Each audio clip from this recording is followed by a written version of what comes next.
잘 아시는 것처럼 신약 성경은 모두 27권입니다. 이 27권을 기록한 기록자가 모두 9명이 등장을 하는데 사도가 4명입니다. 마태, 요한, 베드로, 그리고 12제자는 아니지만 바울이 사도로서 성경을 기록을 했지요. 그리고 사도의 동역자가 2명 있는데 마가와 누가입니다.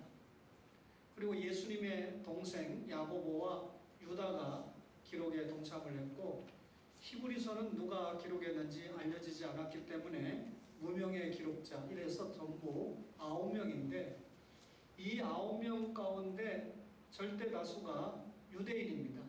그런데 예외적으로 1명 헬라인이 있는데 누가죠.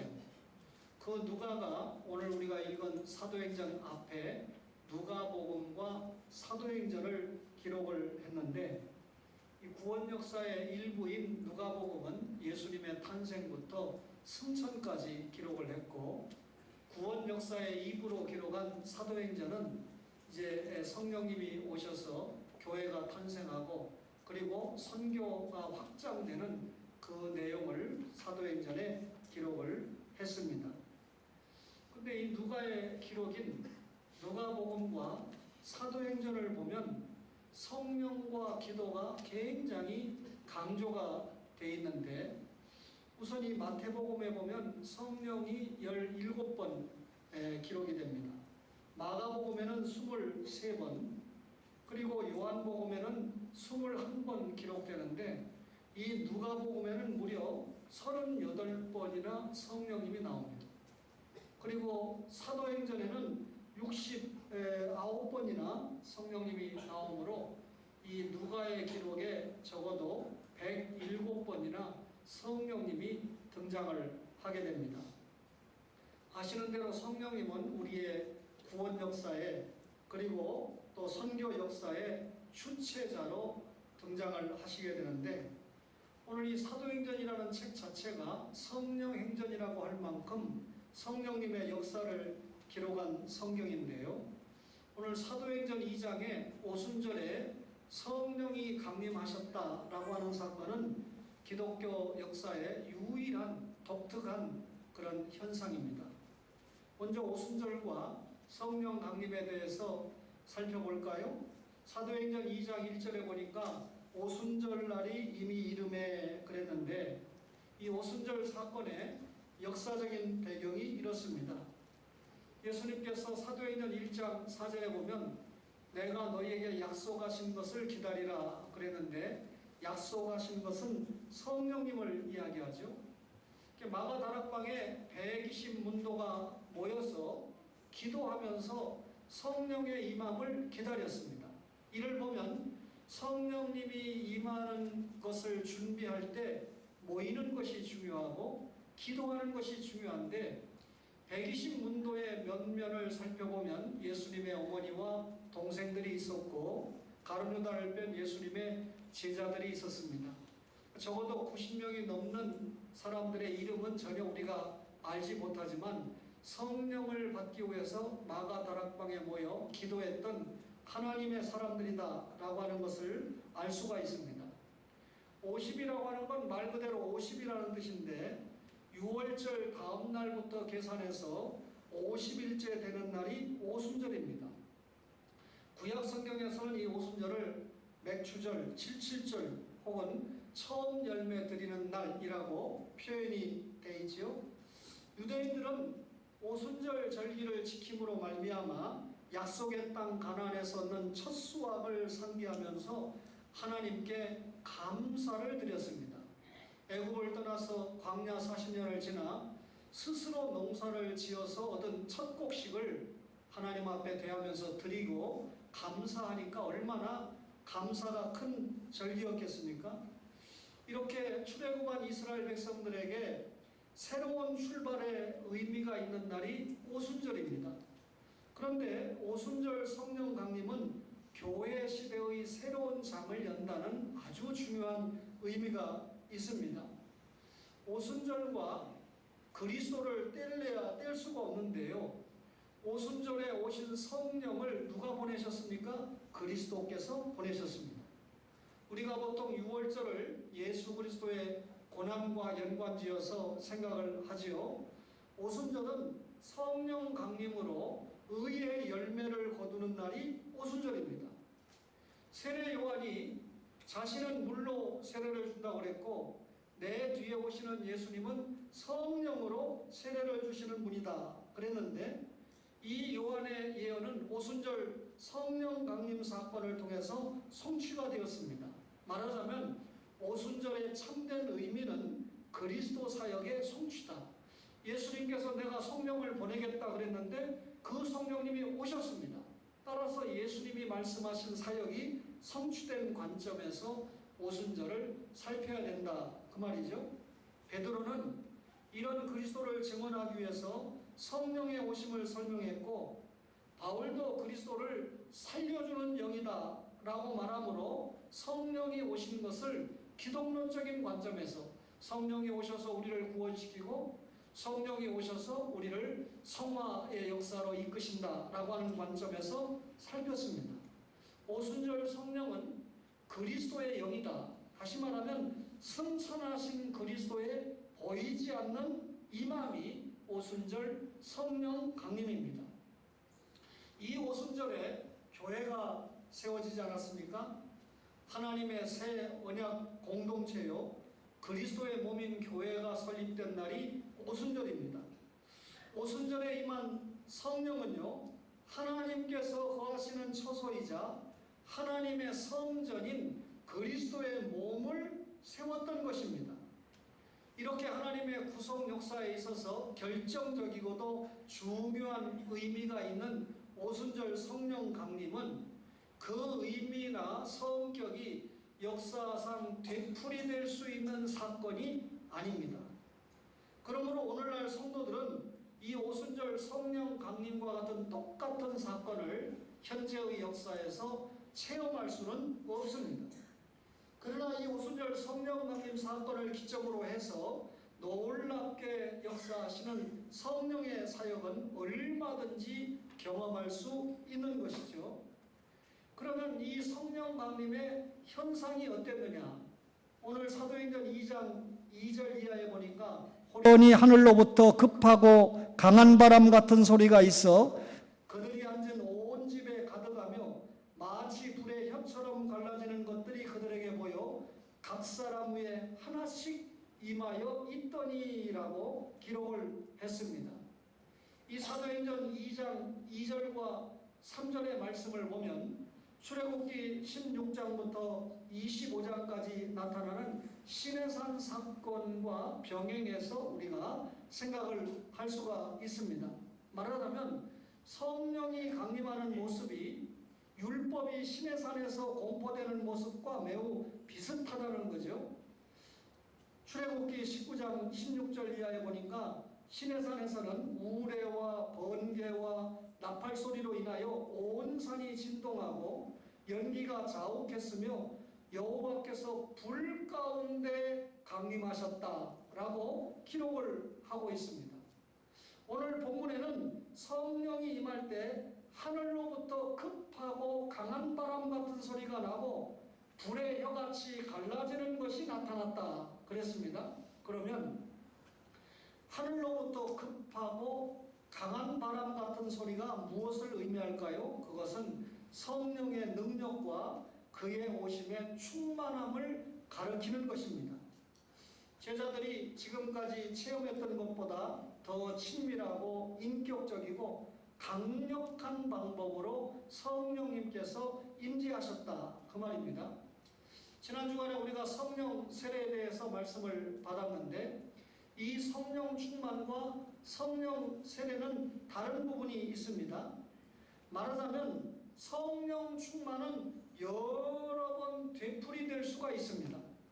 그런데 성령 세례는 한 번 우리가 사탄의 영에 지배받았던 사탄을 추방시키고 우리의 영혼을 살리는 중생시키고 내주하셔서 그 상태, 중생의 상태가 성령 세례이지 않습니까? 이건 반복되는 사건이 아니고 단회적인 사건입니다. 따라서 바울의 경우에는 성령 충만함에 대해서는 반복될 수 있기 때문에 여러 번 말할 수 있는데도 딱 5장 18절에 한 번 언급을 했습니다.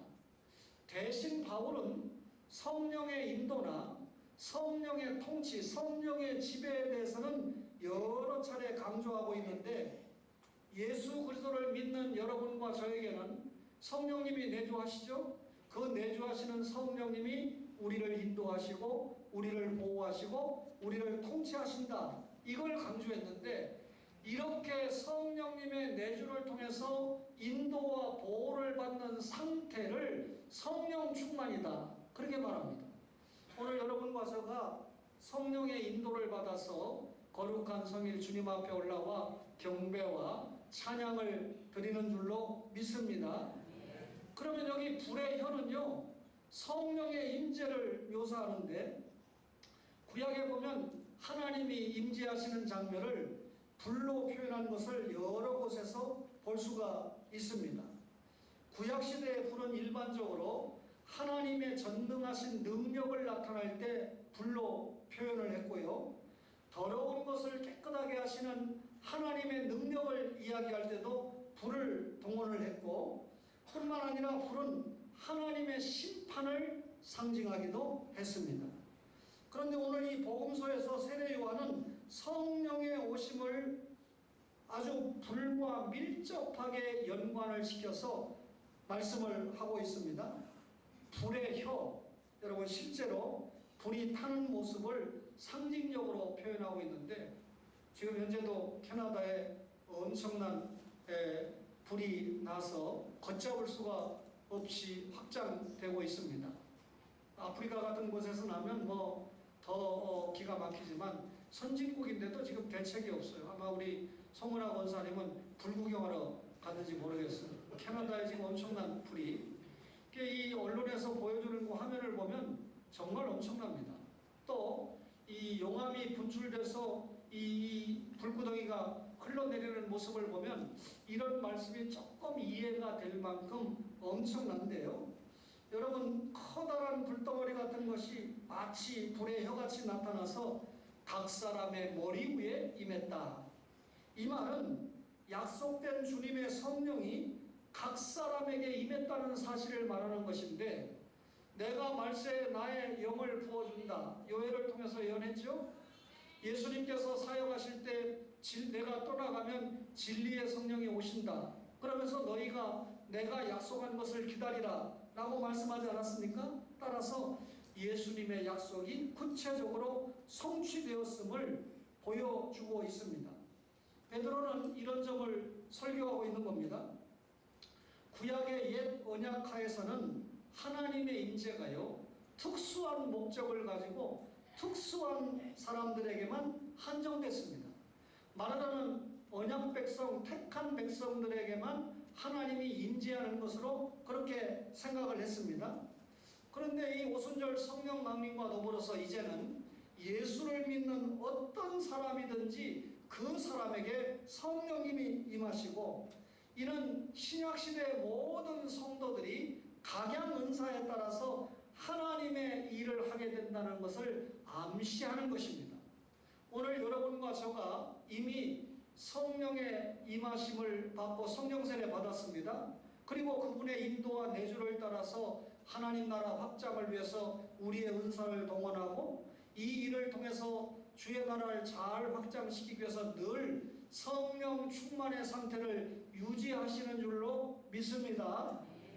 여러분, 그렇다면 이런 성령의 역사가 일어나면 반드시 교회가 부흥합니다. 이 교회가 부흥한다니까 건물을 보다 잘 짓는다, 그런 의미가 아니잖아요. 제가 늘 말씀드리지만 30년 전에 만났던 성도들이 있습니다. 그 성도들이 시간이 지나면서 계속해서 하나님의 사람으로 변해갈 때 그게 부흥입니다. 지난주에 만났다고 해도 하나님의 말씀을 들으면서 계속 그의 영혼이 하나님 앞에 다가서서 하나님께 영광을 돌리는 삶을 산다면 그가 교회의 부흥을 상징하는 것이죠. 그럼에도 성령이 교회에 나타나면서 일어난 첫 결과가 무엇입니까? 성령이 말하게 하심을 따라서 다른 방언으로 말하기 시작했다. 여러분, 이 창세기에 보면 바벨탑 사건이 나오지 않습니까? 하나님이 이 노아 홍수 심판이 끝나고 났는데 다시는 내가 물로 심판하지 않겠다고 그랬는데 인간들이 그 말을 믿지 않고 홍수 심판이 나면 자신들이 그걸 면해야 되겠다 싶어가지고 하늘에 닿는 탑을 쌓지 않습니까? 그래서 이런 인본주의를 무너뜨리기 위해서 하나님이 저들의 소통을 흩트기 위해서 언어를 혼잡하게 했습니다. 그렇죠? 여러분, 사람이 언어가 통하지 않으면 참 이 무엇인가 계획하고 일을 진행하는 게 어렵잖아요. 그런데 지금 제자들이 성령을 받았어요. 하나님의 말씀을 전하는데 세계 여러 15개국 이상에서 온 사람들이 자기 나라 말로 말씀을 듣고 있다. 사도들이 지금 예수님의 십자가와 부활을 위시한 하나님의 구원 역사에 관한 말씀을 전하는데 15개국 이상의 사람들이 모여서 한 번도 배운 적도 없고 또 자신들의 이 알지 못한 그런 언어지만 성령의 능력으로 지금 이 말하는 언어는 자기가 배운 바가 없는 언어인데 들리기는 자기 나라 말로 말씀이 들리고 있다. 여러분들이 방언 그러면 통역자가 있어야 되고 우리가 알지 못하는 그런 방언만 생각하는데 고린도전서 13장에 나오는 방언 말고 사도행전 2장에 나오는 방언은 자기 나라 말로 말씀을 들었다. 제가 지금 여러분에게 말씀 잘 들리게 하고 있죠? 방언으로 여러분에게 설교하고 있습니다. 방언은 남이 잘 들을 수 있도록 이렇게 하는 방언이 너무 중요합니다.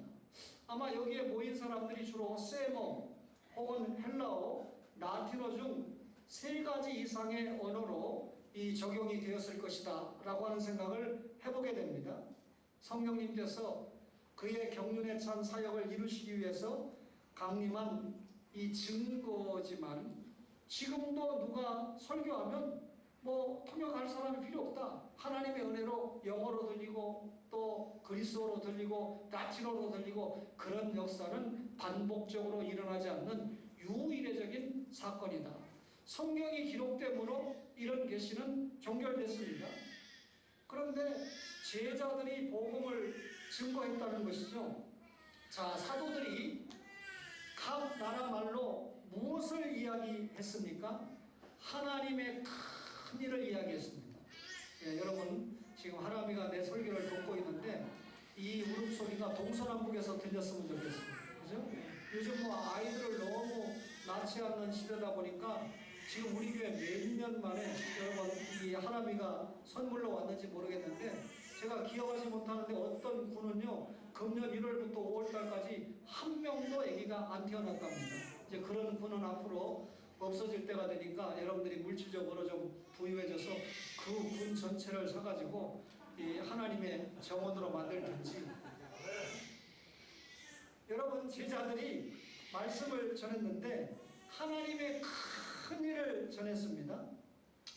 그러니까 어떤 목사님들은 이 하나님의 큰 일은 예수님의 십자가와 부활을 전한 것이다. 뭐 동의합니다. 그러나 십자가와 부활을 포함한 하나님의 전 예수 그리스도를 통한 구원 역사를 전한 것입니다.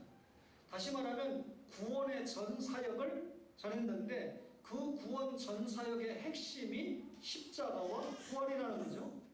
사도들은 성령이 부어지자마자 모든 사람들이 알아들을 수 있는 말로 하나님의 큰 일을 전파하기 시작했습니다.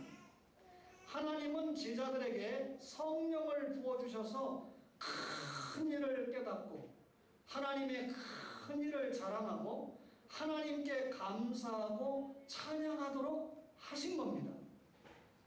이것은 이미 예수님께서 제자들에게 약속하신 것이죠. 오늘 본절에 특별히 언급되므로 예수님께서 약속하신 것이 성취된 것을 보여주고 있습니다.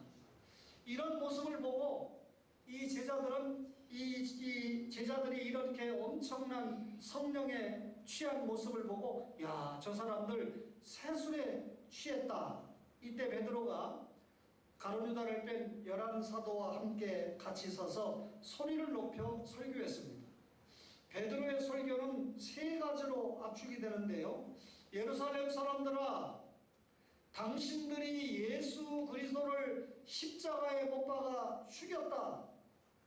누구보다도 예수님을 잘 믿어야 되는, 너희들이 믿는 구약 성경에 예수님이 오신다 그랬는데 그 예수님을 믿기는커녕 십자가에 못 박아 죽였다. 그러나 하나님께서 그 죽음 가운데서 예수 그리스도를 권능으로 살리셨다. 부활시켰다. 그 부활하신 예수님께서 하늘로 올라가셔서 성령님을 부어주셨다. 이게 베드로 설교의 핵심입니다. 그렇다면 예수님을 너희들이 십자가에 죽였다? 그 예수님이 하나님의 능력으로 부활했다? 그 예수님이 성령님을 보낸다? 결국 설교의 핵심이 누굽니까? 예수님입니다. 복음입니다. 교회가 이 예수와 복음을 전하면 어떤 경우든지 부흥되게 되어 있다. 그 말입니다. 따라서 이 오순절 성령 강림과 더불어 교회가 부흥하는데요. 사도행전 2장 47절에 보니까 하나님을 찬미하며 또 온 백성에게 칭송을 받으니 주께서 구원받는 사람을 날마다 더하게 하시니라 그랬습니다. 베드로의 설교는 대단한 파급 효과가 있었는데요. 이 베드로의 설교를 들을 때 우리가 어찌할꼬 가슴을 찢는 역사가 일어났습니다.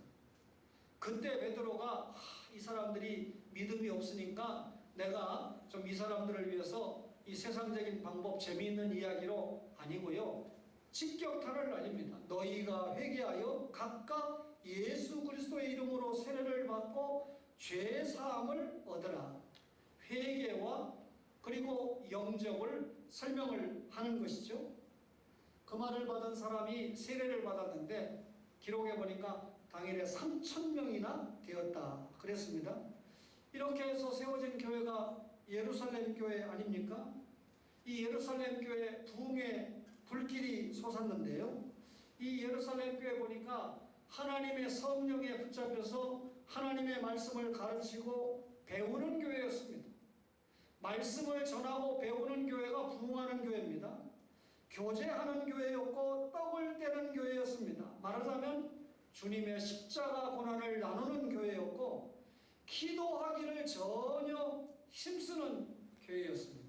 오늘 찬양 인도자가 8시 기도 창시자인데 우리 환우들을 위해서 여전도회가 8시에 기도하자, 기도 응답을 받았다라고 하는 말씀을 아까 했는데, 여러분 우리 교회 목사의 목양 일기를 읽고 80세가 훨씬 넘으신 우리 이윤영 집사님이 완전 관해라고 하는 말이 뭔 말이야?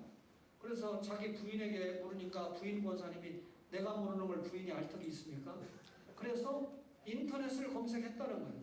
그래서 저에게 인터넷을 검색한 결과 암의 흔적을 찾아볼 수 없습니다.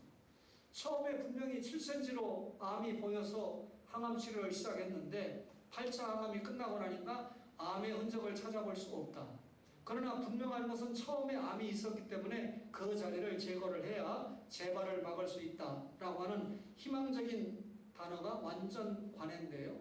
저는 이걸 처음 알면서 이런 단어가 항암 치료를 받는 많은 이들에게 미쳤으면 좋겠다. 특별히 예수 믿고 간절하게 기도하는 이들에게 이런 응답의 축복이 있으면 좋겠다. 여러분, 기도하기를 전혀 힘쓰는 교회, 부흥하는 교회입니다.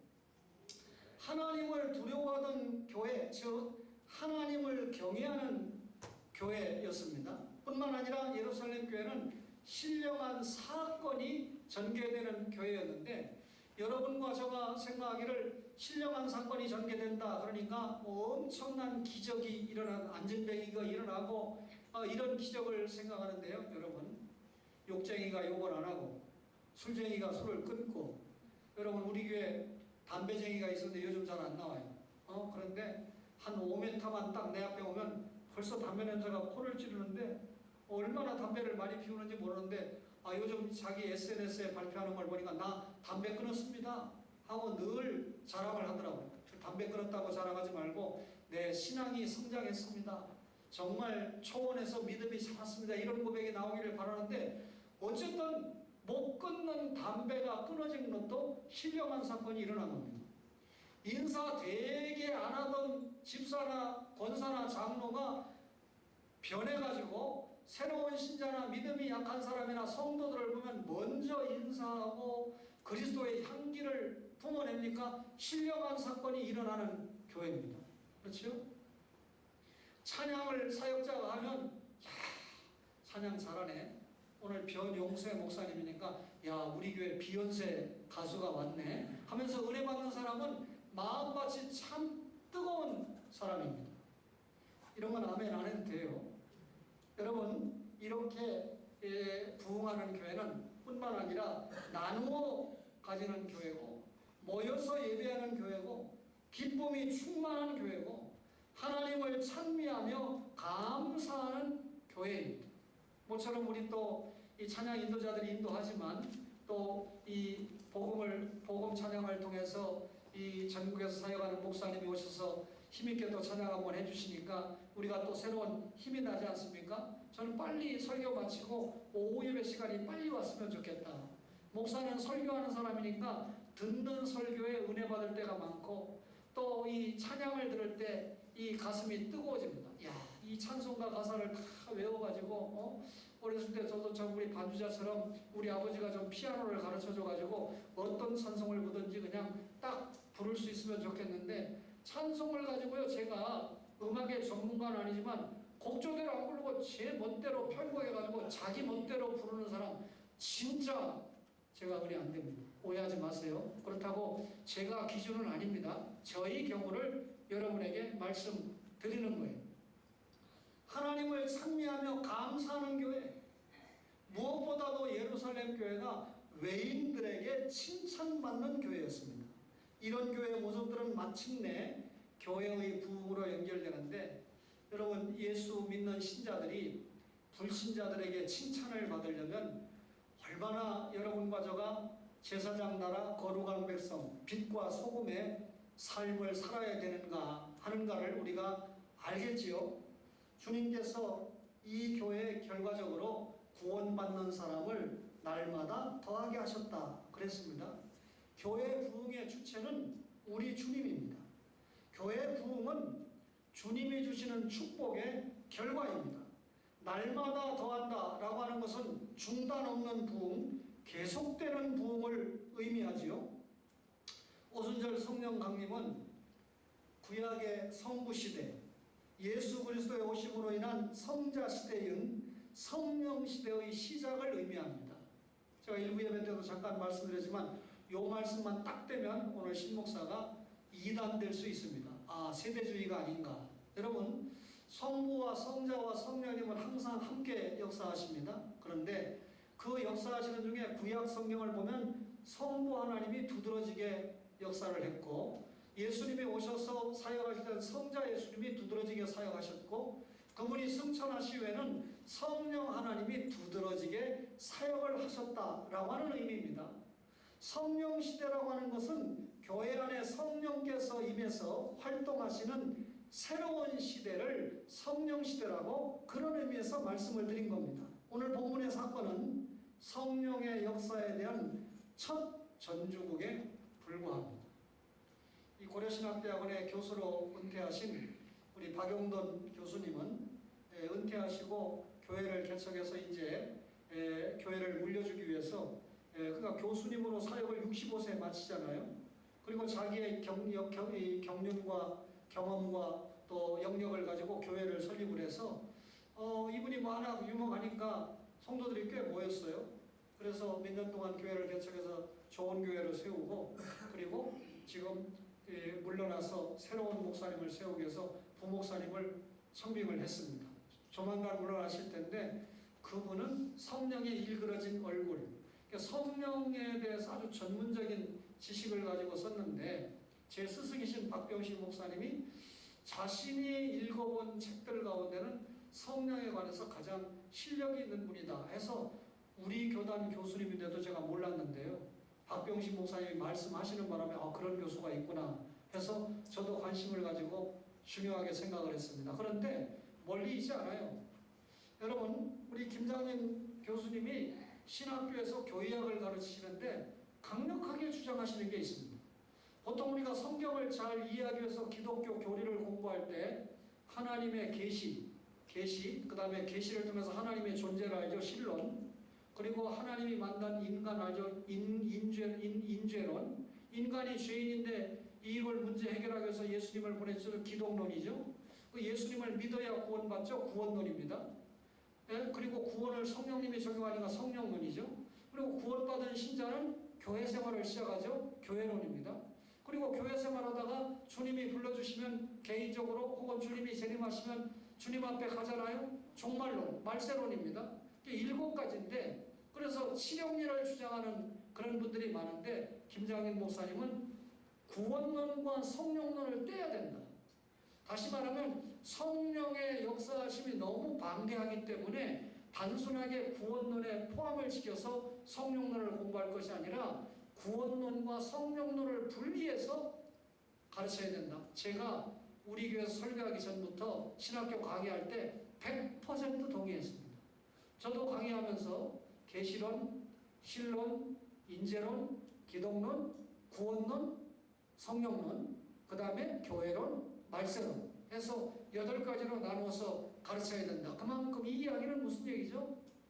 성령에 대해서 방대한 분량을 우리가 잘 알고 깨달을 수 있도록 기초를 놓아줘야 된다. 그 말이잖아요. 제가 이번에 성령 강림주의를 시작으로 해서 모처럼 예수님 오시고 사시고 죽으시고 부활하시고 승천하시고 설교했잖아요.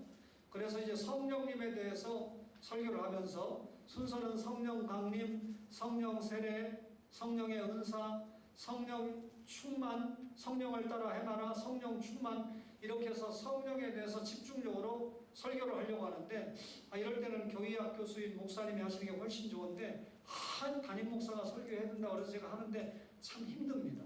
그래도 여러분이 제가 이 강단에서 몇 주간 동안에 성령님에 대해서 말씀을 전할 때 구원론과 성령론을 떼서 가르쳐야 될 만큼 중요한 부분이니까 성령에 대한 말씀을 충분히 받고 여러분과 저가 성령의 역사하심으로 성령의 권능을 받은 그런 성도와 교회들을 통해서 복음이 확장되는 승리의 찬가가 사도행전에 계속 기록이 되거든요.